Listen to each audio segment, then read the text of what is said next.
नमस्कार. जय मल्हार, जय महाराष्ट्र, जय भारत.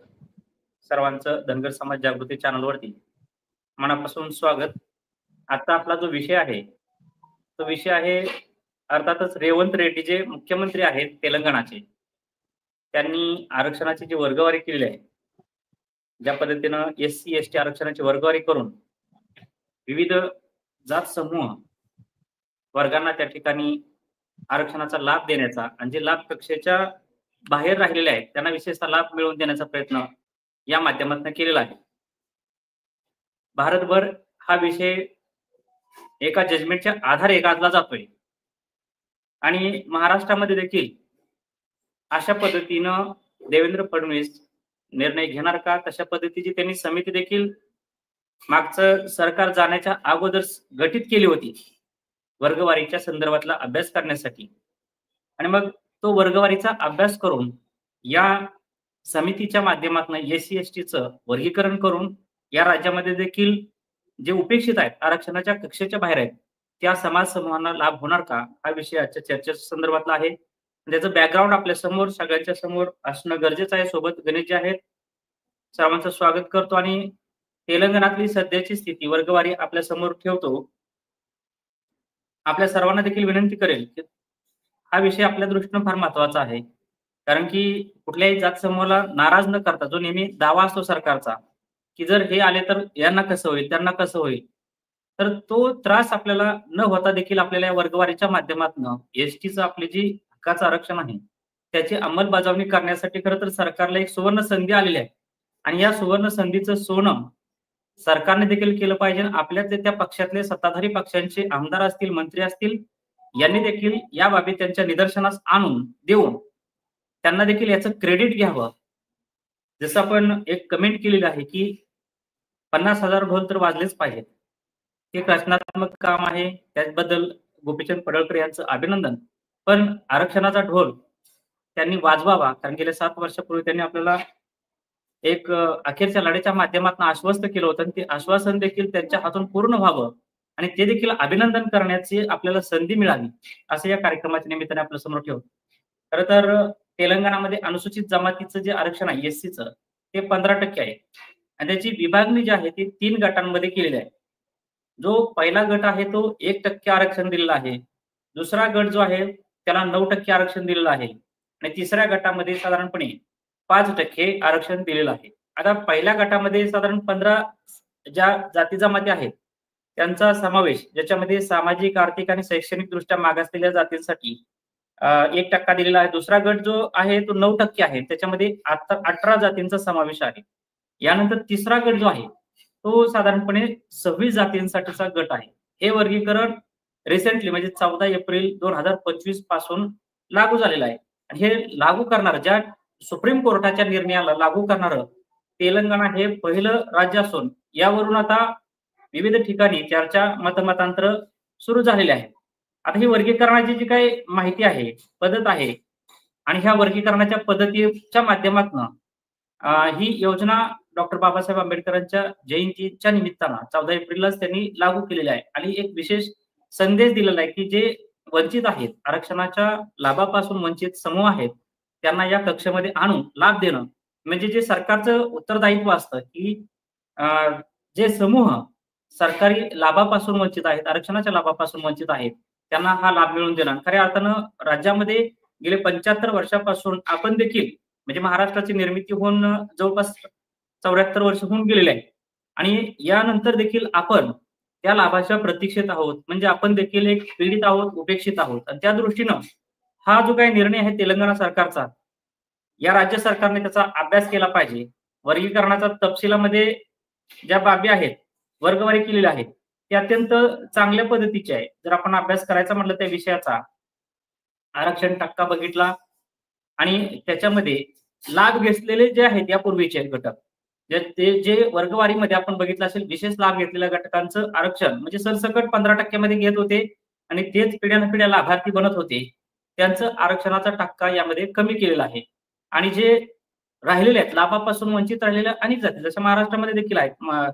आपण बघू शकता की लाभापासून वंचित असलेल्या जवळपास 20 जातींना, 20-22 जातींनाच लाभ मिळतो. बाकीच्या अनेक जाती आहेत, मुख्य जाती ज्या लाभापासून दूर आहेत त्या जातींना देखील लाभ मिळावा म्हणून अशा पद्धतीचे वर्गीकरण जे आहे ते लँडमार्क होऊ शकतं. आणि यासाठी आपण बघितलं असेल ही प्रक्रिया जी आहे 2024 मध्ये सुप्रीम कोर्टाच्या 7 न्यायाधीशांच्या खंडपीठाच्या समोर हा निर्णय झाला होता, ज्यांनी एससी आणि एसटी आरक्षणात उपवर्गीकरण करण्यास परवानगी दिली आणि तेलंगणा सरकारने ऑक्टोबर 2024 मध्ये निवृत्त न्यायाधीश शमीम अख्तर यांच्या अध्यक्षतेखाली एक आयोग स्थापन केला होता, ज्याने वर्गीकरणाची शिफारस केली आणि फेब्रुवारी 2025 मध्ये तेलंगणा विधानसभेत या शिफारसी स्वीकारल्या गेल्या आणि क्रिमी लेअर अपवाद फेटाळून लावला. म्हणजे त्याच्यामध्ये जी सुप्रीम कोर्टाच्या निर्णयामध्ये क्रिमी लेअरचा जो काही पार्ट पण त्याच्यामध्ये इन्क्लूड केला होता, तो बाजूला ठेवून ज्या शिफारसी ज्या आहेत केल्या होत्या त्या स्वीकारण्यात आल्या आणि schedule caste rationalisation of reservation bill जे आहे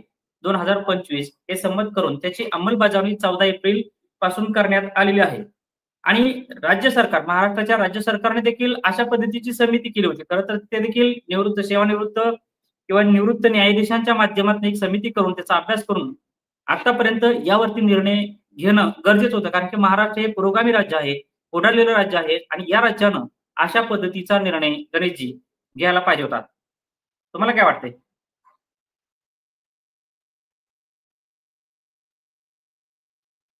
आवाज येतोय तुम्हाला? एक मिनिट हा. सर, मी थोडं बाहेर बोलतो. सर्वांना नमस्कार. आज खूप दिवसाच्या नंतर आम्ही लाईव्ह येतोय आणि याच्यामध्ये आज विषय पण सरांनी समजूनच सांगितला की तेलंगणा जे राज्य आहे त्याच्यामध्ये आपण पाहिलं मागच्या वर्षी एक सुप्रीम कोर्टाने जो निर्णय घेतला होता की जे काही एससी आणि एसटी कॅटेगरी आहे त्याच्यामध्ये तुम्ही सब कॅटेगरायझेशन करू शकता. आणि याच्या अनुषंगाने धनगर समाजाची मागणी होती की जे एसटी मध्ये खूप दिवसापासूनचं जे आरक्षण आमचं आहे त्याच्यामध्ये सब कॅटेगरायझेशन करून तुम्ही आम्हाला आरक्षण द्या. आता याच्यामध्ये आपण पाहिलं, तुम्ही सरांनी सांगितलं डिटेलमध्ये की त्यांना जे अति मागास वर्ग आहेत त्यांचे इथं 15% आरक्षण आहे. एससी समाजाला त्यातला अति मागास आहे त्यांना 1% दिले. त्यानंतर मध्यम फायदा किंवा लाभ ज्यांना घेतलाय त्यांना एक 9% आरक्षण दिले आणि ते सर्वाधिक ज्यांना लाभ घेतलाय त्यांना 5% आरक्षण दिले. अशा पद्धतीने त्यांना 3 वर्गवारीमध्ये त्याचं वर्गीकरण केलंय. जसं आपण ओबीसी मध्ये पण पाहतो आपलं व्हीजेएनटीचा वेगळा उपवर्ग केलाय आणि त्याच्यामध्ये आपल्याला एनटीसी एनटी च्या पद्धतीने आरक्षण दिले. त्याच याच्यामध्ये एससी आणि एसटी मध्ये वर्गीकरण करण्याचा हा आदेश सुप्रीम कोर्टाने दिला होता आणि त्याचं तेलंगणा राज्याने इम्प्लिमेंटेशन केलं. हा झाला तेलंगणाचा विषय. परंतु आपण महाराष्ट्रामध्ये बघितलं तर खास करून धनगर समाजाचं किंवा एसटी आरक्षणाच्या विषयावर मी एक धनगर समाजाचा उपोषणकर्ता म्हणून त्याच्यावर बोलू इच्छितो. आपण पाहिलं तर एसटी मध्ये आपण 60% आरक्षण आहे आपल्याला आणि त्याच्यामध्ये 47 एकूण जाती, त्यातल्या 2 जाती व्हॅनिश झाल्यात, 45 जाती अजून शिल्लक. परंतु 45 जातींपैकी कितीतरी जाती अशा आहेत हातावर मोजण्या इतक्याच जाती एसटी मध्ये त्याचा संपूर्ण लाभ घेतात. म्हणजे त्याच्यासाठी झालेलं अलॉट झालेला जो काही फंड असेल किंवा प्रत्येक गोष्ट त्याचा लाभ फक्त हातावर मोजण्या इतक्याच जाती घेतात. आणि म्हणून हे जो वर्गीकरण महाराष्ट्र शासनाने महाराष्ट्रामध्ये जर केलं आणि त्याच्यामध्ये जर सब कॅटेगरायझेशन केलं तर जे लोक या लाभापासून कित्येक दूर आहे त्यांना माहित पण नाही की त्यांना आरक्षण आहे, त्याचा यूज होतो किंवा काय, त्या लोकांना पुन्हा त्या प्रकाश झोतामध्ये आणण्याचा एक चांगला हा निर्णय आहे. परंतु मी याच्यामध्ये हेही सांगू इच्छितो कोकणी साहेब की आपण जर पाहिलं, जर धनगर समाजाच्या एसटी आरक्षणाच्या विषयानुसार जर याला बघायचं म्हटलं तर त्याच्यामध्ये आपण पाहतोय की वर्गीकरण करणं सोपं आहे किंवा करूही शकतं. परंतु धनगर समाजाचा त्यात काय फायदा होईल? कारण की आपण जर पाहिलं तर आपण म्हणतो 36 नंबरला आम्ही धनगर म्हणून तिथं आहोत. परंतु आपण सर्वांनी मागच्या वर्षी जी काही लढाई लढली त्यामध्ये खूप साऱ्या गोष्टी क्लिअर सुद्धा झाल्यात. आपण बघतो 36 नंबरला मराठीमध्ये धनगर लिहिलेलं आहे पण इंग्लिशमध्ये धनगड लिहिलेलं आहे. आणि त्या अनुषंगानं आपणही पाहिलं शुद्धीपत्रकाचा खेळ, रात्रीच खेळ चाले, त्या सगळ्या गोष्टी बघितल्यात. म्हणून जरी महाराष्ट्र सरकारने हे वर्गीकरण केलं तरी धनगर समाजाला ह्याचा डायरेक्टली फायदा होत नाही जोपर्यंत आपण 36 नंबरला आपल्याला आरक्षण लागू होत नाही तोपर्यंत याचा फायदा धनगर समाजाला होणार नाही. म्हणून माझी या व्हिडिओच्या मार्फत या लाईव्हच्या मार्फत ही रिक्वेस्ट असेल महाराष्ट्र शासनाला की तुम्ही पहिल्यांदा जे आमचं 36 नंबरचं जे आरक्षण आहे त्याची अंमलबजावणी करा. ती कशी करायची याच्यावर आपण खूप वेळा डिबेट केलेत आणि ते शासनाला सुद्धा माहिती आहे. त्याची अंमलबजावणी करा आणि त्याच्यानंतर तुम्ही सब कॅटेगरायझेशन करा, आम्हाला काहीच प्रॉब्लेम नाहीये. जे आम्हाला तुम्ही एनटीसीचं आरक्षण 3.5% दिलेलं आहे, व्हीजीएनटी मधून ओबीसी याच्यामधून, ते आहे असं आम्हाला जरी तुम्ही तिकडे याच्यामध्ये वर्गीकरण करून दिलं, तरी आम्ही खुशच आहोत. आमचं जे संविधानिक आरक्षण गेल्या 70 वर्षापासून एसटी कॅटेगरीमध्ये आहे, ते तुमच्या एखाद्या खोडसाळपणामुळे किंवा एखाद्या चुकीमुळे आमचा पूर्ण 2.5 कोटीचा धनगर समाज या आरक्षणापासून वंचित आहे आणि त्याच्यामुळे सब कॅटेगरायझेशनचा फायदा धनगर समाजाला त्याच वेळेस होईल ज्यावेळेस 36 नंबरचं आरक्षण धनगर समाजाला मिळेल आणि ते मिळण्याचं जे काय रस्ता आहे तो पण आता जवळपास पूर्ण मोकळा केलेला आहे आपणही पाहिलं सुप्रीम कोर्टाचा विषय जो धनगरच्या अवैध कास्ट व्हॅलिडिटीमुळे आपल्या विरोधात गेला, तोही आता रस्ता क्लीन झालेला आहे. मागच्या आपण पंढरपूरच्या आंदोलनामध्ये आपण पाहिलं एकनाथरावजी शिंदे साहेब म्हणले होते की मी धनगर आरक्षणाचा GR तुम्हाला काढून देतो शेवटच्या कॅबिनेटमध्ये. त्याच्यामध्ये आपण सर्वांनीच, विजय गोखले साहेब तर आपण तिथं होता वर्षा बंगल्यावर, तिथं खूप संघर्ष केला, परंतु ते होऊ शकलं नाही कारण की त्यामध्ये आपले काय चुका आहेत, समाज एकत्र येत नाही, अशा सगळ्या गोष्टी आहेत. परंतु मला अजून एक गोष्ट या सब कॅटेगरायझेशन मध्ये बोलायची आहे गोखले साहेब, कारण की आपण पाहतोय जरी एससी आणि एसटी मध्ये जरी कित्येक जमाती असतील किंवा जाती असतील, त्यातल्या काही जाती ज्या अशा आहेत त्या खूप पुढारलेल्या आहेत, त्याच्यामुळे हे सब कॅटेगरायझेशन आले. परंतु आता फॉर एक्झाम्पल आपण उदाहरणासाठी जर धनगर जमात घेतली, तर धनगर समाजामध्ये पण काही जो भाग आहे तो चांगला सुधारलेला आहे आणि काही जो लोकांचा भाग आहे तो एकदम खाली आहे. मग ज्यावेळेस हे सब कॅटेगरायझेशन आपण करतोय किंवा 1%, 9% किंवा 5%, त्याच्यामध्ये अर्धी लोक सुधारलेले असतील तर त्यांचं काय? तर त्यासाठी मला वाटतं हा निर्णय थोडा म्हणजे विचार करण्यासारखा पण आहे. पण त्याच्यामध्ये जर तुम्ही बोलतानाही सांगितलं की नॉन क्रिमिलेअरचा एक सुझाव सुप्रीम कोर्टाने याच्या अगोदर एकदा दिला होता, तो जर SC ST मध्ये पण लागू केला तर मला वाटते खऱ्या अर्थानं सगळ्यांना त्याचा चांगल्या पद्धतीनं फायदा होईल. हा माझा फक्त एक सजेशन आहे. बाकी सुप्रीम कोर्ट असेल किंवा त्या राज्यातली राज्य सरकार असतील ते त्याच्यावर डिसिजन घेतात. मला असं वाटतंय की या अनुषंगाने पण विचार व्हावा. बाकी सर पुढे तुम्ही विचारा.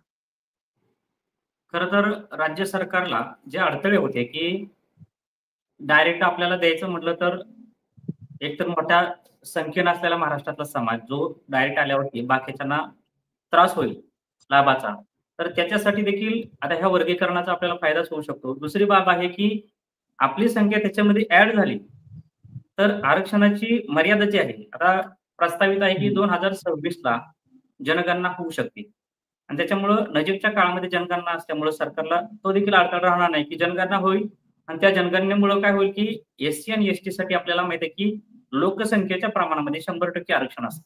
म्हणजे समजा की ते जर आपण आपली संख्या उदाहरणार्थ धरली की 2 कोटी आहे आणि ती 2 कोटी त्याच्यामध्ये ऍड झाली, 1.5 कोटी जे काय असेल ते 1.5 कोटी असेल, तर ती 1.5 कोटी जर त्याच्यामध्ये ऍड झाली तर तेवढ्या पर्सेंटेज आता जिथे 3.5% आहेच ऑलरेडी ते तिथून निघूनच जाणार आहे आणि जी टक्केवारी आहे ती ऑलरेडी 7% समजा STचं असेल तर त्याच्यामध्ये जे काय पर्सेंटेज पॉप्युलेशनचं असेल तर ते वाढ होईल आणि त्यामुळं आरक्षणाची भीती जी होती, जे आता लाभ घेत आहेत त्या जात समूहांना ते विरोध करायचे जाणीवपूर्वक आपण बघितलं असेल वारंवार ज्या वेळी धनगर समाज हा आपल्या न्याय हक्कासाठी मैदानात उतरायचा, लढायचा, त्यावेळी आपण बघितलं असेल की लाभार्थी जे होते तत्कालीन त्यांनी सातत्याने संघटितपणे विरोध केला. सरकारी पातळीवरती रस्त्यावरच्या लढाईचा असू द्या, सर्वच ठिकाणी त्यांनी प्रचंड विरोध केलेला दिसतो.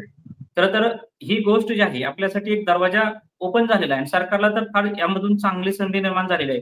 वर्गवारीचा आधार घेऊन आता जे काही वादविवाद आहेत ते देखील टाळता येऊ शकतात किंवा सरकार प्रथमदर्शनी आपण बघितलं असेल ज्या पद्धतीनं SC BCच्या आरक्षणाचा लाभ देण्यासाठी लोकसंख्या एका महिन्यामध्ये युद्ध पातळीवरती सगळ्यांची मोजून काढली, डेटा ज्या पद्धतीने त्यांनी संकलित केला त्या पद्धतीनं सरकारी यंत्रणांचा जर वापर केला तर आपला डेटा समजा आवश्यक डेटा जो आहे तो देखील त्यांना उपलब्ध करून घेता येईल. आता वर्गवारीसाठी देखील डेटा गोळा करणं, संकलित करणं तितकं असं फारसं अवघड राहिलं नाही कारण बऱ्याच मोठ्या समूहाचा डेटा ऑलरेडी सरकारकडे संकलित झालेला आहे आणि त्याच्यामुळं या सरकारच्या हातामध्ये पूर्णपणे आहे. आता इथं लागणार आवश्यक बहुमत आहे. ताकदवर मुख्यमंत्री या महाराष्ट्राला ज्याला बहुमतानं दुसऱ्यांदा मुख्यमंत्री होण्याची संधी मिळाली आहे आणि ज्यांनी आपल्याला आश्वस्त केलं होतं 2014ला आश्वस्त केलं होतं की मी तुम्हाला देणार, तुमच्या आरक्षणाची अंमलबजावणी मी करणार आणि त्याचा सगळा प्रचंड अभ्यास त्यांनी केलेला आहे. शिवाय त्या सरकारमध्ये, सध्याच्या सरकारमध्ये आपल्या मोठ्या उच्च पदावरती सभापती असलेले प्राध्यापक राम शिंदे साहेब आहेत.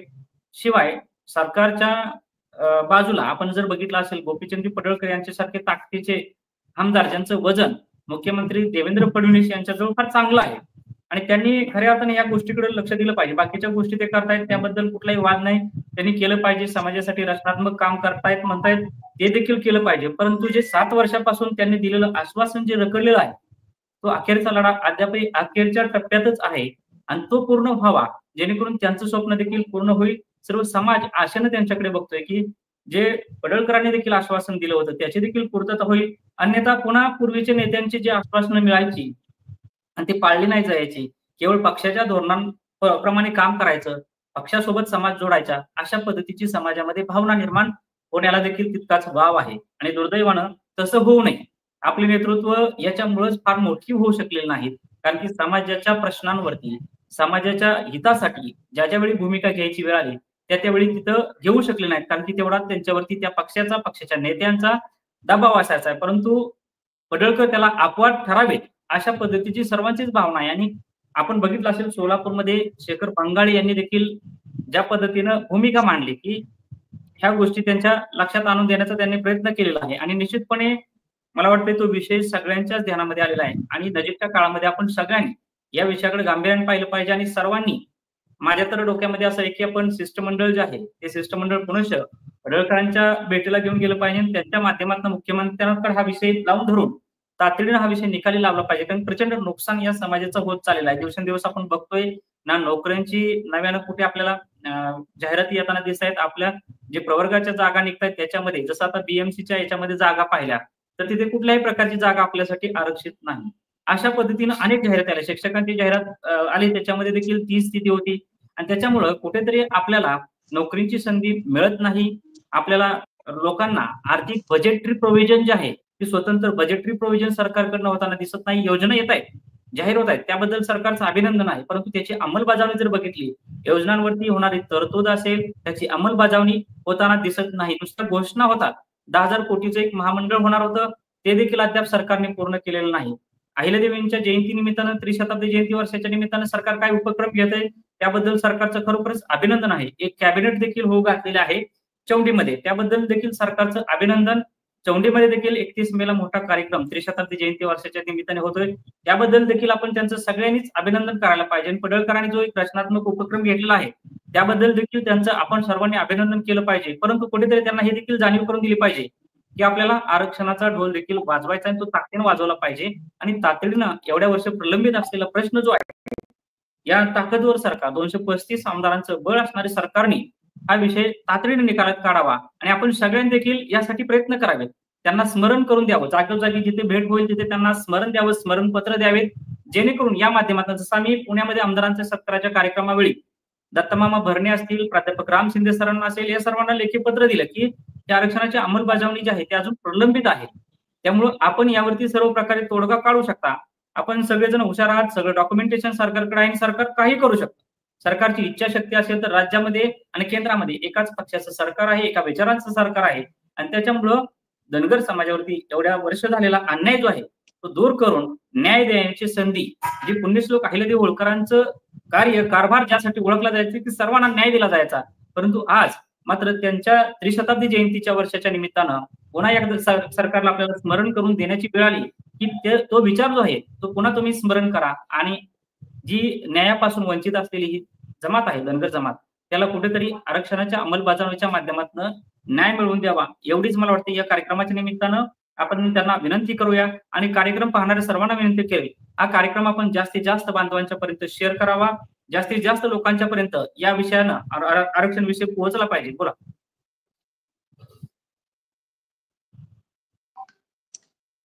नाही, तुम्ही या विषयावर बोललाच म्हणून मी बोलतोय की आपण पाहिलं की जो काही कार्यक्रम पुण्यामध्ये ठेवलाय 50,000 डोल वाजवण्याचा, ती आपली अस्मिता आहे, ते आम्ही करणार पण आहे. पण आपण पाहतोय आपले जे समाजाचे ग्रुप पण आहे त्याच्यावर पण मी त्या दिवशी सुद्धा लिहिलं की आपण बघितलं जे पण कोण पाहुणे बोलवणार आहे आपण ते कोणीही येऊ दे, आम्हाला कुणाचा विरोध नाहीये.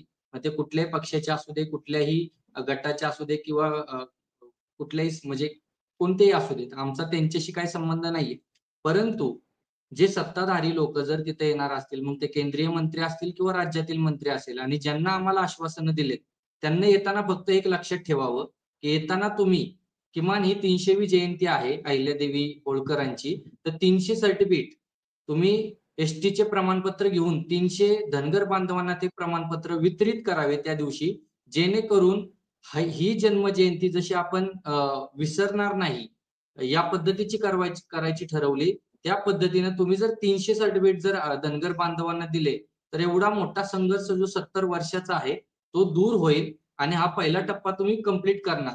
धनगर समाज कायमच तुमच्या बरोबरीने राहिला आहे. जी आमची मागणी आहे धनगर समाजाची एसटी आरक्षणाची, ती प्रथम मागणी आहे आणि त्याच्यामध्ये जर तुम्ही येताय, तर आमची प्रमुख मागणी आहे, तुम्ही जे 10 वर्षापूर्वी दिलेले जी काही आश्वासनं आहेत, ते तुम्ही पाळा. आमचा पडळकर साहेबांनी ठेवलेल्या कार्यक्रमाला किंवा कुठल्या याला विरोध नाहीये. काही लोक त्याचा विरोध दर्शवतात, पण विरोध नाहीये. आम्ही सुद्धा गळ्यात ढोल घालून तिथं पुण्यामध्ये ढोल वाजवण्यासाठी येणार आहे आणि हे ढोल वाजवत असताना हे सुद्धा सांगणार आहे, की जी आमची 70 वर्षाची लढाई आहे, ती तुम्ही बोलला होता. त्याचं आश्वासन तुम्ही सोलापूरमध्ये दिलं होतं. देशाच्या प्रधानमंत्र्यांना किंवा या महाराष्ट्राच्या मुख्यमंत्र्यांना. ती वेळ आलेली आहे आणि 300वी जयंती ही म्हणजे एक खूप चांगला दिवस आहे ते इम्प्लिमेंट करण्याचा. त्यासाठी तुम्ही येताना 30 ॲटलीस्ट 300वी जयंती म्हणून 300 धनगर बांधवांची सर्टिफिकेट घेऊन या आणि तुम्ही एसटी आरक्षणाची अंमलबजावणी करा. एक विनंती या व्हिडिओच्या मार्फत मी करू इच्छितो. आणि दुसरा विषय, आता आपण ऐकतोय सगळ्या टीव्ही माध्यमांना सुद्धा आहे, की 29 मार्चला 29 एप्रिलला चौंडी हे अहिल्यादेवींचं जे जन्मगाव आहे, तिथं एक पहिल्यांदाच कॅबिनेट होते महाराष्ट्र शासनाची. त्या कॅबिनेटमध्ये जे काही तुम्ही आम्हाला आश्वासनं आतापर्यंत दिली होती, आता माझ्या डेस्कटॉपला पण आहे. जर थोडा वेळ असेल तर मी वाचून दाखवतो. ज्या देवेंद्र फडणवीस साहेबांनी जेवढ्या योजना या धनगर समाजाला दिलेल्या आहेत, त्या योजना किती इम्प्लिमेंट झाल्यात, त्या तुम्ही बघू शकता. मी वाचून पण दाखवतो. त्या इम्प्लिमेंट करण्याचा निर्णय या चौंडीच्या मंत्रिमंडळाच्या बैठकीमध्ये घ्यावा. एक नम्र विनंती आहे. त्यामध्ये काही योजना मी वाचून दाखवतो. राजे यशवंतराव होळकर महामेश योजना. याचं पुढं काय झालं आम्हाला खरंच माहित नाहीये. तुम्हीच सांगितलं होतं की 1,000 कोटीचं वार्षिक आम्ही बजेट धनगर समाजासाठी ठेवतो, तेही तुम्ही ठेवत नाहीये. त्यामुळे धनगर समाज पुढे जात नाहीये, त्यांना प्रॉब्लेम येतोय. दुसरी योजना आहे धनगर समाजासाठी आदिवासी विभागाच्या योजना करण्याबाबत. पुढे काय झालं काहीच माहित नाहीये. त्यानंतर धनगर समाजातील सरकार विशेष कार्यक्रम राबवणार. कुठले कार्यक्रम हा राबवतायत, कारण की पुण्यश्लोक अहिल्यादेवी होळकरांची 300वी जयंतीबद्दल त्याबद्दल त्यांचं धन्यवाद.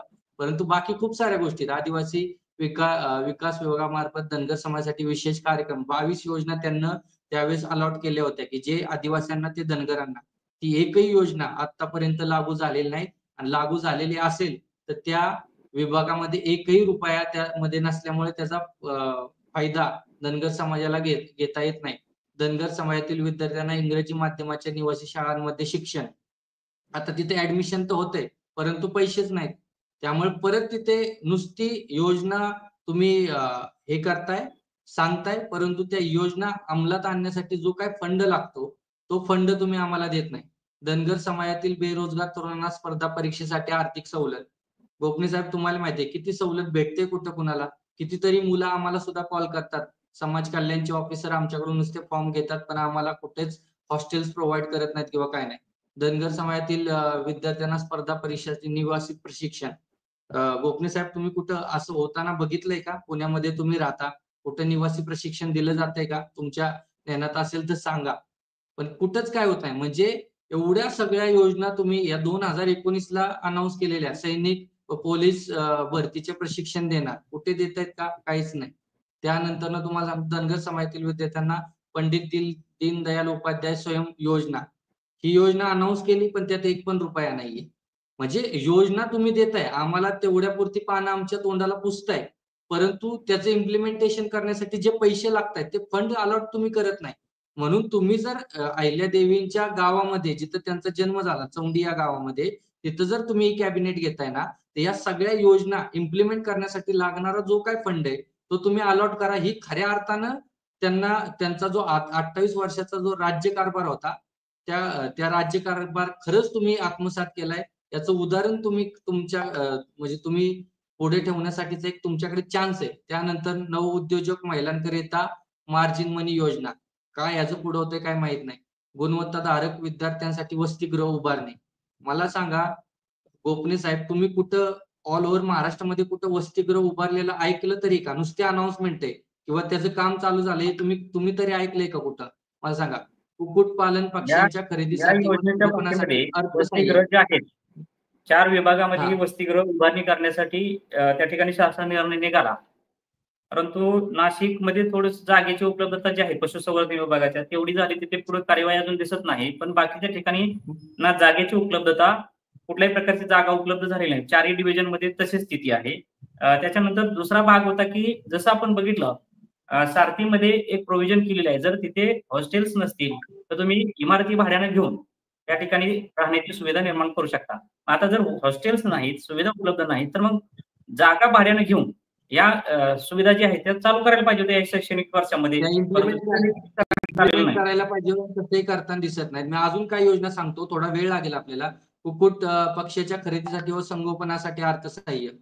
काय होतंय पुढे? काहीच होत नाही. त्यानंतर तुम्हाला सांगतो मेंढी पालनासाठी जागा खरेदीसाठी अनुदान. किती मेंढपाळांना याचं अनुदान भेटलंय माहित नाही. फॉर्म भरलेत सगळ्यांना गोपने साहेब, परंतु पैसेच नाहीत. कारण की ज्या विभागाकडे हे सगळं आहे त्या विभागाकडे आपण गेले ते म्हणतात सरकारनं पैसेच अलॉट केले नाहीत. त्यानंतर मेंढपाळ कुटुंबांना चराई अनुदान, हे आम्ही आता नागपूरच्या अधिवेशनामध्ये होतो त्यावेळेस हे सांगितलं त्यांना, 2019ला पण सांगितलं होतं. पैसे कुठंच नाहीत देत. त्यामुळे नुसतं ह्या नावाला योजना आहेत. त्यानंतर धनगर समाजाला 1,000 कोटी रुपये देणार. 9 मार्च 2023चा हा त्यांना निर्णय दिला होता. दरवर्षी 1 तर रुपया झालाय का गोपने साहेब? तुम्हाला आठवतंय का की 1,000 कोटी धनगर समाजाला भेटलेत? तर नाही. 19 पासून त्यानंतर सांगितलंय की 1,000 कोटी देणार. आजच्या 2025 मध्ये जवळपास 6,000 कोटी मिळायला पाहिजे होते. 6 वर्ष उलटून गेलेले आहे, पण 50 कोटी सुद्धा उपलब्ध झाले नाही. त्यातली आता जी घरकुल योजना सांगितली त्या घरकुल योजनेमध्ये जवळपास 2-3 वर्ष झालं कुठल्याही प्रकारचे 1 रुपया दिला नाही. काय काय ठिकाणी नुसत्या विटा लावून ठेवलेल्या आहेत, थोडंसं खोदकाम केलेलं आहे, मंजूर झालेलं आहे. 3-3 वर्ष झालं ज्यांचे घरं मंजूर आहेत त्यांना देखील निधी वर्ग करण्यात आलेला नाही. तर नुसत्या योजना जाहीर केल्या. आता तुम्हाला आठवत असेल 8 नोव्हेंबर 2023ला यांना अजून एक निर्णय घेतला, धनगर समाजाच्या उन्नतीसाठी शक्ती प्रदत्त समितीची स्थापना. त्यावेळेस आपण पण एकत्रच काम करत होतो सगळे. त्या कमिटीचं काय झालं पुढे काय माहित नाही. त्यानंतर 20 नोव्हेंबर 2023ला धनगर समाजाच्या अनुसूचित जमातीमध्ये समावेश करण्याच्या अनुषंगाने अभ्यास गटाची स्थापना. आता आपली समावेशाची मागणीच नाहीये, किती वेळा आपण बोंबलून सांगतोय, पण त्यांच्या ते कानात जात नाहीये. समावेश नाही, आमची अंमलबजावणीची मागणी, पण ते फक्त फसव्या योजना आहेत. त्यानंतर 11 मार्च 2024 धनगर समाजाला शैक्षणिक सामाजिक प्रयोजनासाठी नवी मुंबई येथे भूखंड. आता हा भूखंड मला वाटते अलॉट झालाय, कारण की त्याची न्यूज आम्ही ऐकली होती. बरोबर आहे. त्यानंतर 5 ऑगस्ट 2024ला म्हणजे मागच्या वर्षी राजे यशवंतराव होळकर महामेश योजनेत बदल व पुढे सुरू ठेवण्यास मान्यता. काय झालं पुढं? काहीच नाही. नुसते अनाउन्समेंट, इम्प्लिमेंटेशन 0. त्यानंतर तुम्हाला सांगतो अजून एवढे आतापर्यंत 2024 ऑगस्ट अखेरपर्यंत एवढ्या योजना या केवळ देवेंद्र फडणवीस यांनी अनाउन्स केले. बाकीच्या तर त्याच्यामध्ये 10,000 कोटीचं एक महामंडळ जे आहे फेडरेशन जे करणार होते राज्य स्तरावरती, आणि त्याच्या माध्यमातून अनुदान प्लस कर्ज पुरवठा करण्याचं प्रस्तावित होतं. ज्या संस्था आहेत सहकारी संस्थांचं फेडरेशन करणार होते शेळी मेंढी पालकांच्या, ते देखील नुसती भाषणं झाली त्याच्यावरती, नुसत्या सगळीकडे जाहिरातबाजी झाली. आपण बघितलं महाराष्ट्रभर त्याचा नुसता ढोल वाजवण्यात आला, परंतु प्रत्यक्षात कुठल्याही योजना ज्या आहेत फलदायी होताना दिसल्या नाहीत. त्याच्यावरती वित्तीय तरतूद जी आहे सरकारनं करायला पाहिजे होती ती कुठल्याही प्रकारची वित्तीय तरतूद, एखाद्या जिथे थोडंसं अनुदान देता येईल त्या ठिकाणी फक्त प्रोव्हिजन केली. बाकीच्या ज्या प्रभावी योजना होत्या, खरं तर योजना चांगल्या आहेत, नावं चांगली आहेत योजनेला, परंतु अंमलबजावणी नाही, निधीची तरतूद नाही. आणि विशेषतः अजित पवार त्या ठिकाणी अर्थमंत्री आहेत सातत्याने, त्यांनी याकडे पूर्णपणे कानाडोळा केलेला आपल्याला दिसून येतो. आणि म्हणून अजित पवारांना देखील या माध्यमातून सांगणं आहे की धनगर समाजाच्या या योजनांना आपण, ठीक आहे, देवेंद्र फडणवीसांचं तिकडे लक्ष जात नसेल तर 2 उपमुख्यमंत्री आहेत, त्यांनी तरी किमान एकाने तरी लक्ष द्यावं, अशा पद्धतीची अपेक्षा या महाराष्ट्रातील तमाम बांधवांची आहे. या कार्यक्रमाच्या निमित्तानं आपण देखील कार्यक्रम पाहणारे बांधव, जागरूक बांधवांनी आपापल्या भागातील प्रतिनिधींना याचे स्मरण करून द्या, नेत्यांना स्मरण करून द्या, आपल्यातल्या नेत्यांना देखील स्मरण करून द्यावं, हीच आजच्या या कार्यक्रमाच्या निमित्ताने मला वाटते आपल्याला सर्वांना विनंती करायची. सर्वांचेच मी कार्यक्रमामध्ये सहभागी झाल्याबद्दल मी या ठिकाणी सर्वांचे मनापासून स्वागत करतो. आणि कार्यक्रम पाहणाऱ्या सर्वांना तुम्हाला काय वाटतंय, आरक्षण या विषयावरती काय वाटतंय, सरकारच्या भूमिकेवरती काय वाटतंय, समाजातल्या नेत्यांच्या भूमिकेवरती काय वाटतंय, आगामी काळामध्ये समाजाच्या भूमिकेबद्दल तुम्हाला काय वाटतंय, हे सगळं कमेंट करून कळवा. धन्यवाद. जय मल्हार, जय महाराष्ट्र, जय भारत. जय मल्हार, जय हिंद.